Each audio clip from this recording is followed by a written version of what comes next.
Bonjour, je m'appelle Brita Brésil. J'écris ce livre, Relatos, qui c'est rapport en français, effet secondaire de l'expérience avec les ayahuasca. Je vais lire une histoire, ok? Une vraie histoire. C'est une vraie folie pour l'ayahuasca d'être licencié. Fátima Santos, São Paulo. Il y a 3 mois, en février 2016, mon fils Philippe a participé à un soi-disant cercle énergisant indigène dans une ferme de Rio Grande do Sul en utilisant ayahuasca.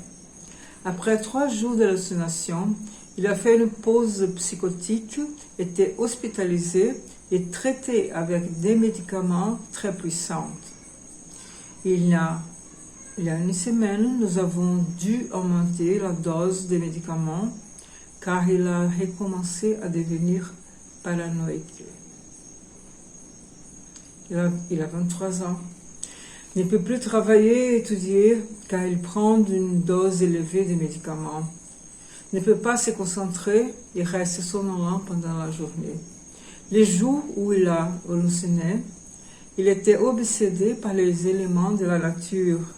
Il était agité et revenu maigre, a vomi et à peine mangé. C'était horrible. Les médecins ont dit que cela déclenchait un trouble bipolaire car lors des hallucinations, il riait beaucoup, mais il pleurait aussi. Peut-être devrait-il prendre des médicaments pour le reste de sa vie. Il a déjà parlé de retourner à la ferme, de ramasser des affaires et de rencontrer des amis. J'espère que cela se reproduise. Quand je le peux, je reste à la maison pour ne pas le laisser sortir. J'essaie de parler et d'expliquer le mal que le tel fait a causé. Mais selon lui, le thé ne lui a rapporté que des bienfaits spirituels. Ma sœur aide aussi à contrôler des médicaments, mais je ne sais pas combien de temps nous aurons ces contrôles. Ma vie a changé. Pour être honnête, je ne travaille pas et ne dors plus comme avant. Sans parler des soucis de dépenses aux médicaments et l'hospitalisation. J'ai lu des rapports de personnes qui ont bu ayahuasca. C'est fou que cette chose soit autorisée.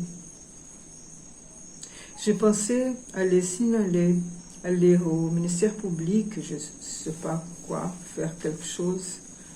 Mon fils m'a demandé de ne pas les signaler, car un oncle paternel est impliqué dans cela et il m'a également supplié de ne rien dire car les pouvoirs spirituels peuvent nous nuire. Bon, je ne sais pas ce qui peut encore arriver. J'ai peur qu'il revienne chercher ces poisons et je pense aussi à autres personnes qui pourraient vivre la même situation, sans parler de la souffrance de la famille de Ria.